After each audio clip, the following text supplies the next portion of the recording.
Cordial saludo. Vamos a continuar con el diplomado Retos y Aprendizaje de la Respuesta Municipal en Contextos de Emergencia Social y Sanitaria. En el módulo 3, Organización de los Servicios de Salud desde un enfoque de atención primaria en salud para el cuidado de la vida.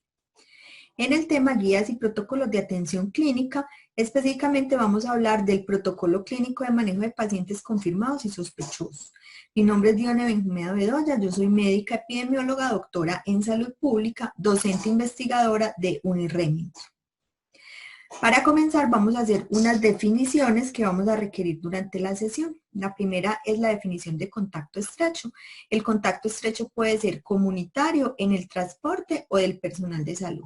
El contacto estrecho comunitario se refiere a la exposición no protegida que una persona haya compartido en un espacio menor a 2 metros y por más de 15 minutos con una persona que tenga diagnóstico confirmado de COVID-19, sin importar que esa persona con ese caso confirmado tenga síntomas o no en ese momento. Muy importante recalcar que es una exposición no protegida.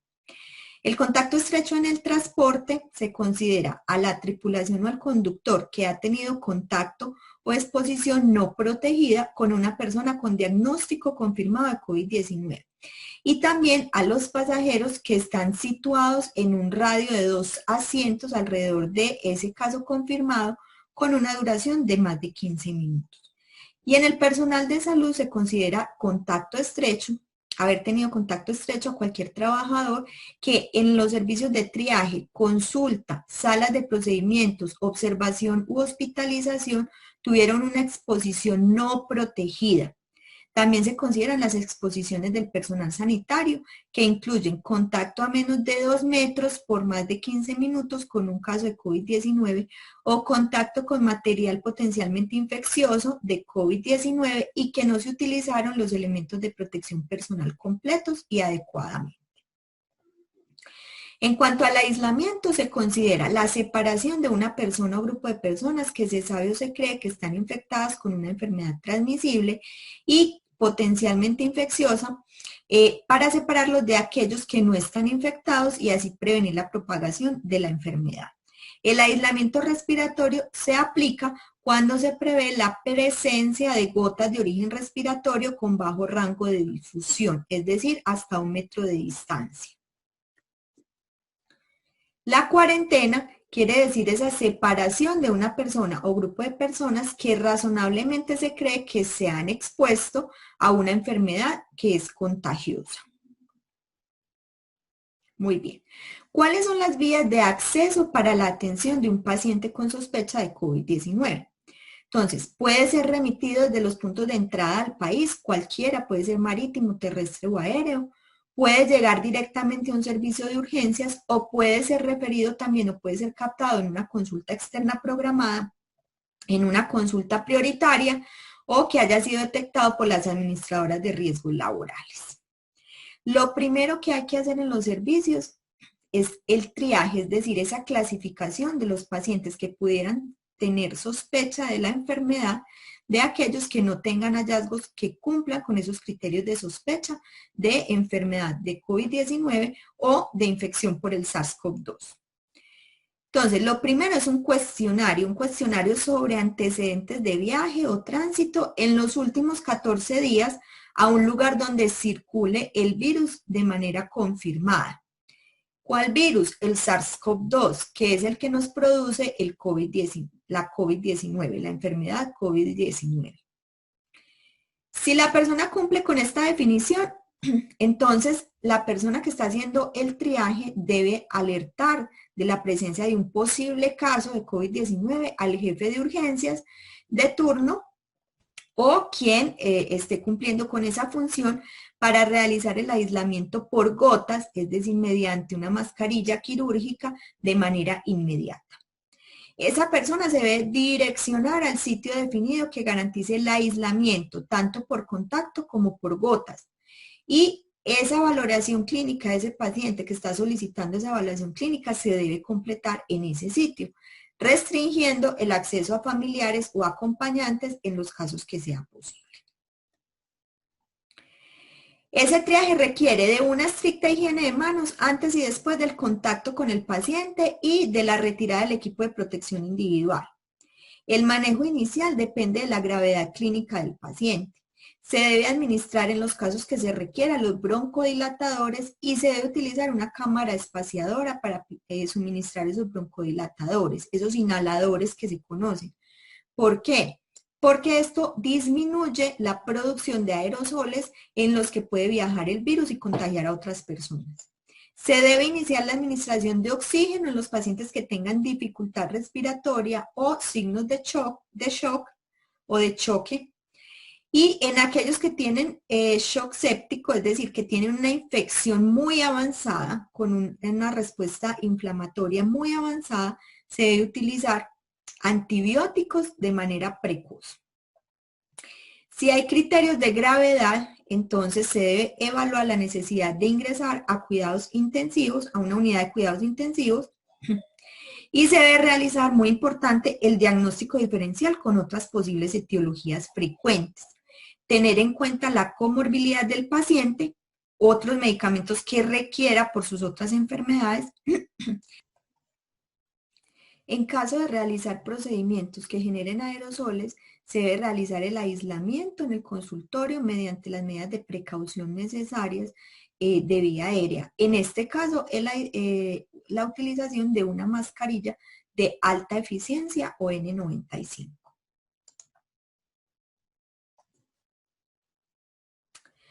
Bueno, ya vimos cómo se deben clasificar los pacientes. Ahora, ¿cuáles son esas definiciones de esos casos que debemos tener presentes, cierto? Entonces tenemos varias definiciones de casos. Entonces, la definición 1 corresponde a un caso probable. ¿Cuál caso probable? Un paciente que tenga una temperatura mayor o igual a 38 grados centígrados y tenga tos, con un cuadro de infección respiratoria aguda grave, con un curso clínico inusual o inesperado, que tenga deterioro repentino y que a pesar del tratamiento requiera hospitalización, y además que cumpla con alguna de las siguientes características. Historia de viaje internacional o a zonas de Colombia con transmisión local comunitaria en los últimos 14 días antes del inicio de los síntomas. ¿Qué quiere decir esto? Que haya visitado zonas donde el virus ya esté circulando libremente en el territorio. Que sea un trabajador de la salud u otro personal del ámbito hospitalario que haya tenido contacto estrecho con un caso confirmado probable por COVID-19. Que sea una persona que tenga alta movilidad por su ocupación laboral. ¿Quiénes? Transportadores, por ejemplo. Que haya tenido contacto estrecho con un caso confirmado probable de COVID-19. O una persona que tenga antecedentes de un contacto estrecho en los últimos 14 días con un caso confirmado con infección respiratoria aguda grave asociada a COVID-19. Este caso probable se debe informar de manera inmediata a la Secretaría de Salud, incluso desde el estado de probable, y se debe reportar en la ficha de IRA grave inusitado, que es la ficha de Civigila 348. La definición 2 nos habla también de un caso probable que tenga alguno de los siguientes síntomas: temperatura mayor a 38 grados centígrados, tos, dificultad respiratoria, dolor de garganta o dinofagia, o fatiga o astenia, es decir, ese cansancio físico. Y que cumpla con al menos una de las siguientes condiciones: historial de viaje internacional a zonas de Colombia o de transmisión local comunitaria en los 14 días anteriores al inicio de los síntomas. Que sea un trabajador de la salud, otro trabajador del ámbito hospitalario que haya tenido contacto estrecho con un caso confirmado probable de COVID-19. Una persona con alta movilidad que haya tenido contacto estrecho con un caso probable o confirmado, o quien haya tenido como tal un antecedente de contacto estrecho en los últimos 14 días con un caso confirmado. Estos casos deben informar también de manera inmediata y se deben reportar en la ficha para infección respiratoria aguda por virus nuevo, que es la ficha de Civigila 346. La definición 3 es la que corresponde a los casos sospechosos. Tenemos dos. La 3.1 es un caso sospechoso que tiene fiebre mayor o igual a 38 grados centígrados y tos, pero que no lleve más de 10 días de evolución, es decir, no lleve más de 10 días de síntomas, que requiera manejo hospitalario y se debe reportar en la ficha de infección respiratoria aguda grave, código 345. La definición de caso sospechoso 3.2 tiene también fiebre mayor o igual a 38 grados centígrados y tos, pero que no tenga más de 7 días de evolución, es decir, menos de 7 días, y que no requiera manejo intrahospitalario, ¿cierto? Esta también se reporta en la ficha 345. Estas dos definiciones corresponden a lo que conocíamos como vigilancia centinela, pero en este momento esta vigilancia centinela se está haciendo en todas las instituciones dada la situación de epidemia que estamos viviendo. ¿Qué se debe hacer énfasis? En la notificación de casos de infección respiratoria aguda en adultos mayores de 60 años, personas con otras comorbilidades como hipertensión arterial, diabetes, todas estas enfermedades que debemos tener en cuenta, EPOC, asma. En personal de la salud y en otros grupos poblacionales específicos como personas privadas de la libertad, personas institucionalizadas, etc. La definición 4 corresponde a la muerte probable por COVID-19. Son todas aquellas muertes por infección respiratoria aguda grave con un cuadro clínico de etiología desconocida, es decir, se desconoce la causa de esa infección respiratoria, sea ya durante la consulta, la admisión al hospital, durante un periodo de observación, la hospitalización o incluso que haya fallecido en la casa. Y se reporta en la ficha 348. La definición 5 ya corresponde al caso asintomático.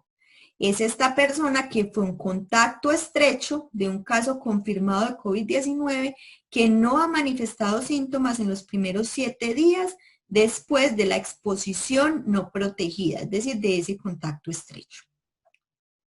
Estos casos se deben registrar en el formato seguimiento a contactos de casos positivos COVID-19, que es el apéndice 2 de la notificación de casos de las fichas 346 y 348. Muy bien. Ahora, ¿qué corresponde a un caso confirmado? Es toda aquella persona que haya cumplido con la definición de caso probable y que además tenga un resultado positivo para COVID-19 mediante RT-PCR. Ya vamos a hablar de esto. Y un caso descartado es aquella persona que cumple con esa definición de caso probable y que tenga un resultado negativo para COVID-19 mediante prueba RT-PCR. Ahora, hablemos de esas pruebas para el diagnóstico de COVID-19. Primero vamos a hablar de las pruebas basadas en la detección de ácidos nucleicos, es decir, la detección de ese material genético que tiene el virus. ¿Qué quiere decir esto? Que esta prueba nos va a detectar partecitas del virus directamente.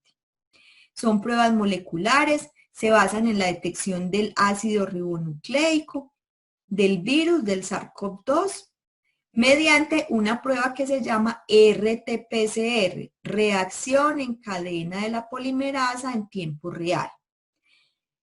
Esta prueba se recomienda para el seguimiento epidemiológico, para la evaluación de pacientes en ensayos de diagnóstico y para la evaluación de intervenciones. Como les dije, detecta directamente la presencia del virus y no muestra hasta ahora que su reactividad sea cruzada con otros coronavirus. Es decir, si una persona está infectada con otro coronavirus, no tiene por qué darle positiva a la prueba si realmente no tiene SARS-CoV-2. La carga viral se disminuye luego de la fase aguda de la enfermedad y como dijimos que esta prueba lo que nos quiere detectar es partes del virus, entonces después del 7º día puede que nos dé falsos negativos, es decir, que la prueba dé negativa, pero la persona sí haya estado infectada. Simplemente la cantidad de virus que tiene en su cuerpo no es tan alta como para que la prueba los detecte.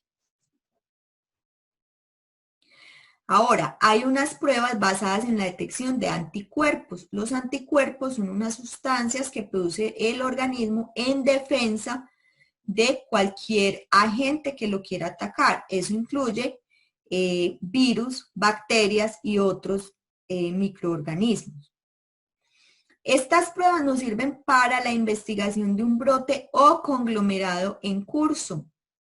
Es una ayuda diagnóstica en los casos con cuadros clínicos altamente sugestivos dados por otras pruebas como una radiografía de tórax, una tomografía, un dímero D, otras pruebas adicionales que se pueden hacer, pero no la RT-PCR. ¿Qué nos puede detectar entonces esta prueba de anticuerpos? Nos puede detectar inmunoglobulina M, que es el primer anticuerpo que se produce luego de la infección. O nos puede detectar inmunoglobulina G, IgG, que es el que se produce posterior a la IgM y esta IgG dura más tiempo. Primero se produce la IgM, se puede desaparecer más rápido, luego aparece IgG y puede durar más tiempo. Si yo voy a hacer una prueba basada en anticuerpos, debo poder diferenciar entre los anticuerpos IgM e IgG. Si la prueba me combina estos dos anticuerpos y no me los puede diferenciar, esta prueba puede que no me sirva mucho. Existen varias metodologías para cuantificar estos anticuerpos, para medir estos anticuerpos. Y en este momento se cuenta con un dispositivo rápido. Un dispositivo rápido es aquel que es parecido a una prueba de embarazo, es a lo que más se parece. Es un cassette que contiene unos reactivos que me permiten detectar la presencia de anticuerpos IgM o IgG en la muestra de sangre. Esto se hace en una muestra muy pequeñita de sangre que se deposita en el cassette.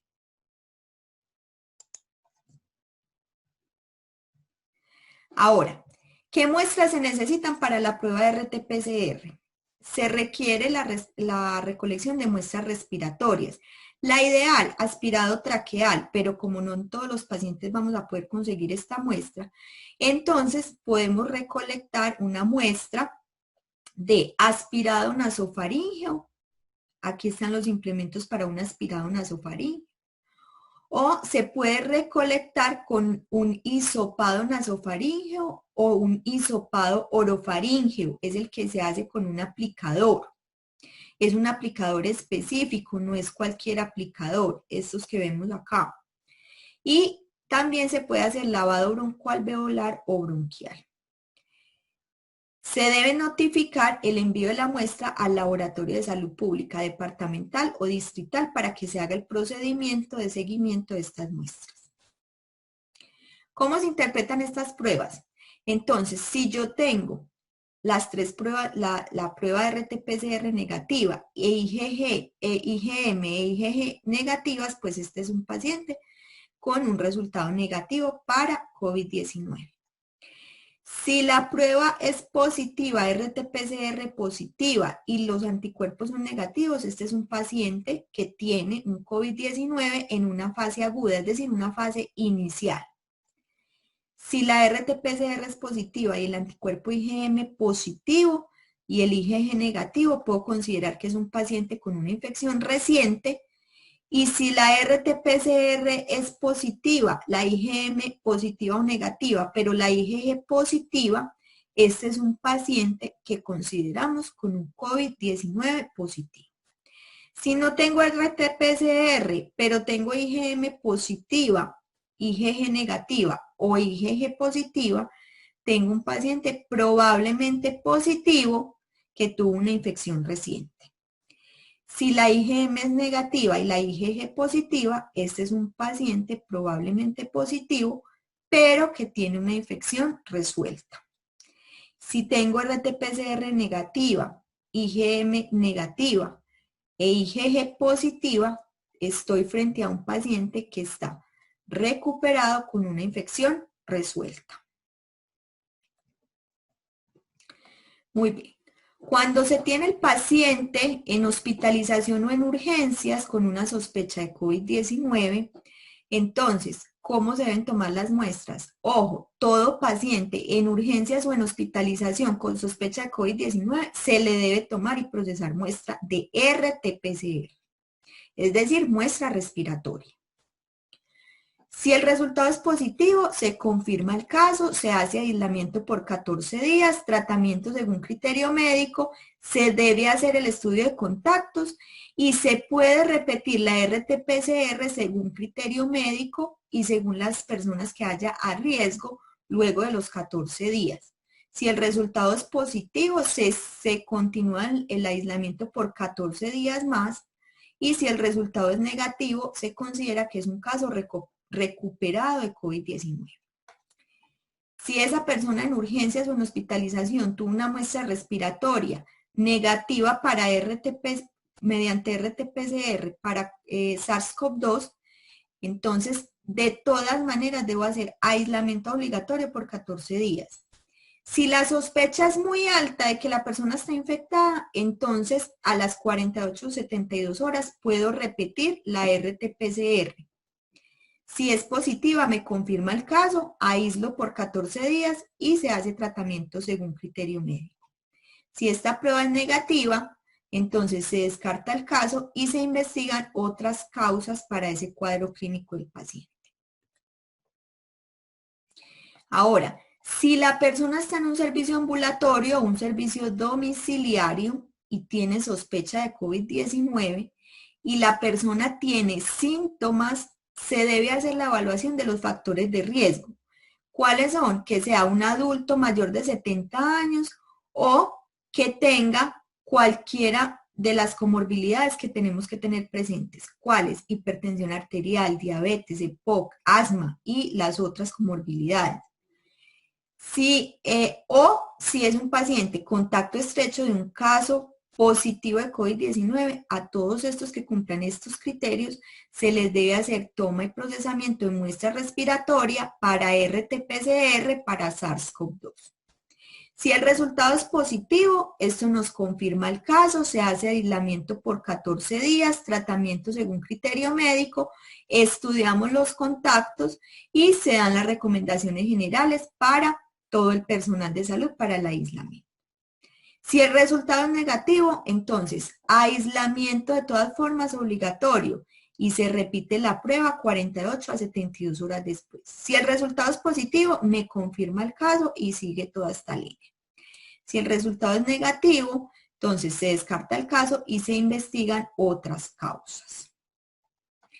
Cuando la persona tiene síntomas leves y tiene más de 11 días de inicio de los síntomas y no tiene factores de riesgo, lo que puedo hacer es una prueba rápida de anticuerpos, IgG, IgM, para SARS-CoV-2.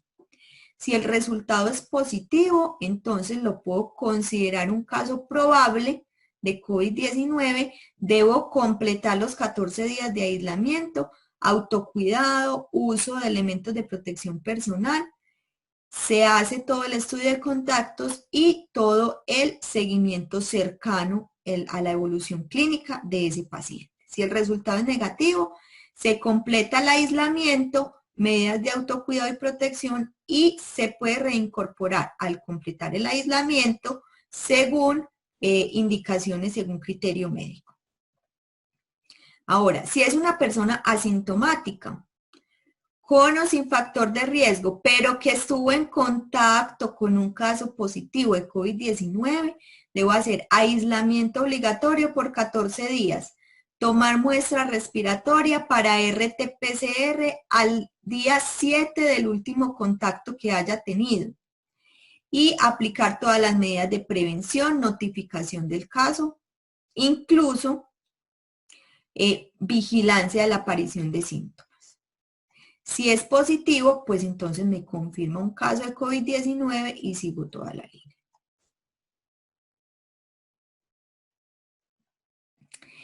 En el caso de trabajadores de la salud, entonces partimos de personas que hayan tenido un contacto estrecho con un caso confirmado de COVID-19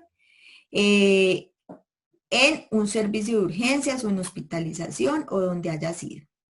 Se debe hacer aislamiento obligatorio por 14 días. Eso es lo primero. Y si es sintomático, entonces se toma la muestra RT-PCR de manera inmediata a todos los contactos. Es decir, todo trabajador de la salud que haya tenido contacto confirmado con COVID-19 se le debe realizar su prueba RT-PCR. Si el resultado es positivo, se confirma que es un caso, se aísla por sus 14 días, tratamiento a criterio médico y se realiza todo el estudio de los contactos. A todo este personal de salud que haya dado positivo se le debe repetir la prueba RT-PCR a los 14 días a los 14 días. ¿Listo? Si el resultado es positivo, entonces sigue pues nuevamente la línea. Si el resultado es negativo, entonces se puede hacer reincorporación laboral según criterio médico y obviamente el uso de elementos de protección personal. Si la persona es trabajadora de la salud, tuvo ese contacto estrecho, pero no tiene síntomas, se le debe tomar esa RT-PCR a los 7 días de ese contacto estrecho. Recuerden que esta persona está aislada. Si el resultado es negativo, entonces se estudia si es posible la reincorporación laboral. Si es posible esa reincorporación laboral, entonces se dan todas las medidas de protección, autocuidado y demás. Si no es posible, entonces se completan los 14 días de aislamiento y se vigila la aparición de síntomas. No aparecieron síntomas, entonces autocuidado, elementos de protección personal, reincorporación laboral. Aparecieron síntomas, entonces hay que tomar esa prueba RT-PCR nuevamente, ¿cierto? Si es posible, se hacen anticuerpos y según resultados, entonces se procede. ¿Cuáles son los niveles de gravedad que nos han definido para la enfermedad? Entonces, tenemos una enfermedad leve, que son pacientes con síntomas, pero que no tienen ninguna evidencia de tener una neumonía, ni tienen concentraciones de oxígeno bajo en la sangre. Enfermedad moderada ya corresponde a un paciente con una neumonía, pero sin criterios de gravedad. Su saturación de oxígeno en la sangre está por encima del 90%. Enfermedad grave ya corresponde a una neumonía grave, es decir, un paciente que cumple con todos los criterios de neumonía, pero además tiene una saturación de oxígeno por debajo del 90%. Y una enfermedad crítica puede ser un síndrome de dificultad respiratoria aguda, una sepsis o un choque séptico. Según esa clasificación, entonces ya se definen los criterios para hospitalizar a un paciente. Cualquier condición socioeconómica o geográfica que impida realizar el seguimiento o el aislamiento domiciliario de la persona es un criterio de hospitalización. Si el paciente no es lo suficientemente estable como para recibir atención en el hogar, los cuidadores no son apropiados y no están disponibles en el hogar, el paciente y otros miembros del hogar no tienen acceso a equipo de protección personal apropiado, como que en el caso de manejar un paciente en casa, guantes, mascarilla, y no son capaces de adherirse a ese protocolo, eso es un criterio de hospitalización.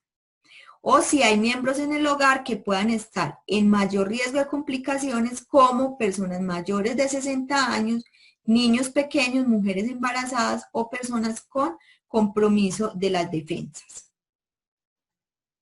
En el tratamiento hospitalario se debe definir según la complejidad. Hay hospitalización de baja, mediana y alta complejidad, que la alta corresponde a la unidad de cuidados intensivos. Se debe hacer evaluación de las comorbilidades y tratamiento individualizado de esas enfermedades. Terapia antibiótica, uso de antibióticos solamente en el caso de sospecha de neumonía por bacterias. Se debe iniciar un soporte respiratorio y uso en insuficiencia respiratoria aguda según los parámetros respiratorios. Ese soporte respiratorio puede equivaler a el uso de ventilación mecánica, según parámetros clínicos y de gases arteriales. Y para clínicos básicos que se deben realizar, Puede ser el hemograma, la proteína C reactiva, la velocidad de sedimentación globular, la lactato deshidrogenasa, el dímero D, pruebas de función del hígado, de función del riñón, troponinas, electrocardiograma y radiografía de tórax. Todas nos definen el estado del paciente en condición general y el estado de inflamación del paciente. Como sabemos, no existe un tratamiento específico para el virus, solamente se van manejando los síntomas a medida que van apareciendo. Los corticosteroides se usan solamente si se requieren por alguna otra comorbilidad. Por ejemplo, un paciente con EPOC, con asma, que sabemos que le van a servir los corticosteroides, se pueden emplear. El uso de dexametasona solamente se hace en pacientes con requerimiento de oxígeno, ventilación mecánica y preferiblemente después de 7 días del inicio de los síntomas. El tocilizumab está recomendado solamente en pacientes que no respondieron a los esteroides o que tienen contraindicación para recibir esa dexametasona. Que cumplan más de 7 días de evolución de los síntomas, que tengan deterioro respiratorio y que cumplan además con otros criterios que permitan recibir este medicamento, que es un modulador de la respuesta inmunológica, es un modulador de la inflamación. Solamente se aconseja utilizar ivermectina como dosis única desparasitante antes del uso de dexametasona para evitar las complicaciones que se pueden dar por otras infecciones por parásitos por el uso de dexametasona, que puede disminuir las defensas. En pacientes con enfermedad grave se recomienda tromboprofilaxis con heparina de bajo peso molecular en todos los pacientes que no tengan contraindicación para ella. En especial los que tienen un puntaje de coagulopatía asociada a sepsis mayor de 4 o dímero D 6 veces el control. Es decir, pacientes que tienen algún riesgo de coagulación, de formación de coágulos en todo el cuerpo, se pueden utilizar estos medicamentos para evitar la generación de esos coágulos. El egreso se da según evolución clínica, ausencia de fiebre, tolerancia sin oxígeno suplementario y otros criterios. Y se le recomienda al paciente tener las medidas de aislamiento después del egreso hasta por 14 a 28 días según la gravedad de los síntomas que haya tenido y que tanto se hayan resuelto los mismos. En resumen, entonces un paciente con sospecha de SARS-CoV-2, con enfermedad leve y tiene factores de riesgo para gravedad. Si no tiene factores de riesgo para gravedad, se puede dar manejo ambulatorio con su seguimiento cada 48 a 72 horas. Si tiene criterios de gravedad, se evalúa si hay marcadores de mal pronóstico. Si no los hay, se puede dar manejo ambulatorio y seguimiento cada 48 a 72 horas. Si tiene factores de mal pronóstico, se debe hospitalizar, se le deben hacer todos los paraclínicos indicados y según evolución considerar otras medidas. Si hay enfermedad moderada, lo que llamamos neumonía, se evalúan factores de riesgo de estado clínico. Según esto, se puede definir si se hace manejo ambulatorio con seguimiento cada 48 a 72 horas. Si hay factores de riesgo, se debe hospitalizar y según cuadro clínico, hospitalizar, evaluar la circulación de oxígeno en la sangre y con eso se puede definir si se puede hospitalizar en sala general o si va a requerir otro tipo de hospitalización y el seguimiento indicado. Según evolución y en personas que tengan enfermedad grave o crítica, entonces ya se define el uso de esteroides y según la evolución y la gravedad, si requiere unidad de cuidados intensivos, otras pruebas, obviamente tratamiento multidisciplinario y según evolución, considerar el uso de antibióticos, el uso de esteroides y otras medidas. Estos fueron los documentos empleados para esta presentación. Recuerden que esta información se está actualizando permanentemente, por eso siempre tenemos que ir a la fuente original de la información, que sea fuente oficial, y ahí podemos descargar permanentemente la información más actualizada para que estemos al día con los lineamientos que debemos seguir, tanto para el diagnóstico como para el tratamiento. Muchas gracias.